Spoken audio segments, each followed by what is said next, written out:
Anak-anakku yang dirahmati Allah, sahabat bertanya kepada Rasulullah SAW dalam hadis yang diriwayatkan Imam Muslim, "Ya Rasulullah, siapakah yang disebut al-mufarridun?" Rasulullah SAW menjawab, al-mufarridun itu adalah orang-orang, laki-laki, perempuan, ahli zikir yang memperbanyak zikir kepada Allah. Anak-anakku, ada 3 tempat yang biasa dilakukan adalah tempat zikir. Di mana saja? Yang pertama, aqimis sholat li zikri. Dirikanlah sholat supaya mengingatku. Artinya ketika sholat itu berzikir kepada Allah. Karena sejelek apapun orang melakukan sholat, insya Allah pasti ada ingatnya kepada Allah. Kalaupun tidak 100%, ketika sholat kita disebut sholat khusu wal huzu, sholat yang penuh dengan konsentrasi batin. Yang kedua, Rasulullah selalu mengajarkan setiap pada sholat adalah supaya berzikir kepada Allah, yang diawali dengan Astaghfirullahalazim allazi la ilaha illa huwal hayyul qayyum wa atubu ilaih, sampai berdoa. Itu berzikir pada sholat. Artinya gambaran zikir ketika sholat dan ba'da sholat, kalaupun tidak melaksanakan semuanya itu setiap ba'da sholat, gambaran dalam kehidupan sehari-hari setelah melaksanakan sholat, bagaimana diri kita selalu mengingat Allah, yaitu yang disebut zikir setiap saat. Ya ayyuhallazina amanu zkurullaha zikron katsira, hai orang-orang yang beriman, berzikirlah sebanyak-banyaknya berzikir. Kalau di dalam sholat mengingat Allah dengan bacaan-bacaan yang telah ditentukan, dicontohkan oleh Rasulullah SAW, lalu setelah ba'da salat berzikir dari mulai istighfar sampai berdoa, yang susah itu adalah mengisi zikir setiap saat. Yang digambarkan melalui salat adalah dengan bil arkan, dengan bil lisan, dengan bil jinan atau bil qalbi.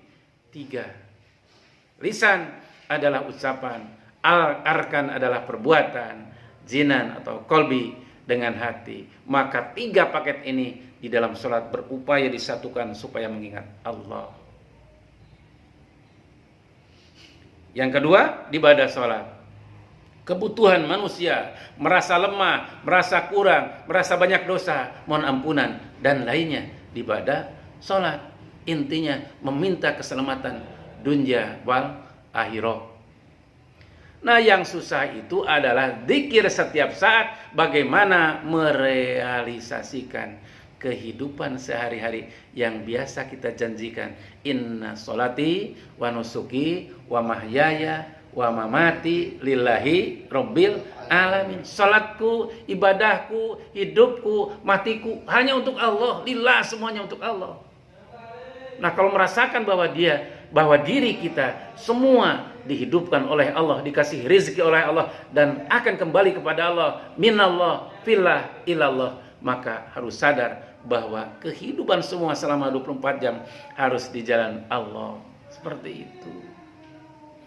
Untuk terus menjaga daripada atau membentengi dari gangguan-gangguan setan. Kalau saja setan setiap saat qala fa bima ghawaitani laqudanalhum siratal mustaqim, setan akan menggoda terus menerus dari depan, dari belakang, dari kiri dan kanan, terus menggoda. Lalu hanya dijawab dengan waktu sholat yang 5 kali. 5 kali sholat, kalau 10 menit hanya 50 menit. Akankah cukup membentengi diri dengan hanya sholat saja? Akankah cukup membeli surga hanya dengan 50 menit atau dibulatkan dengan 1 jam? Itu tidak akan pernah cukup.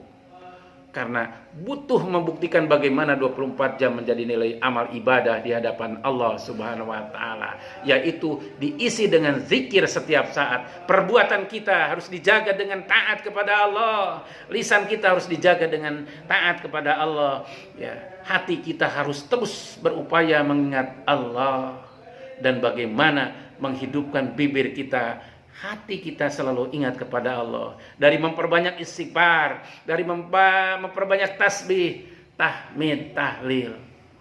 Maka yang selalu diajarkan kepada kalian, bagaimana bibir kita basah dengan la ilaha illallah, la ilaha illallah, la ilaha illallah, la ilaha illallah, dan yang lainnya. Sampai-sampai ada kisah nyata anak-anakku. Silahkan hai golongan jin, keluar kalian dari jasad manusia. Dia menjawab, saya ingin merasuk kepada diri Ustaz. Tidak, saya tidak akan keluar, tapi saya ingin keluar kepada diri Ustaz. Silahkan kalau berani. Saya tidak berani karena tadi dan hatinya selalu hidup mengingat Allah. Jin menjawab, saya tidak berani merasuk kepada jasad Ustaz karena hatinya selalu hidup mengingat Allah dengan kalimat la ilaha illallah Muhammadur Rasulullah. Anak-anakku, kiranya harus disimpulkan bagaimana hidup kita selalu mengingat Allah, dari mulai sholat, ba'da sholat.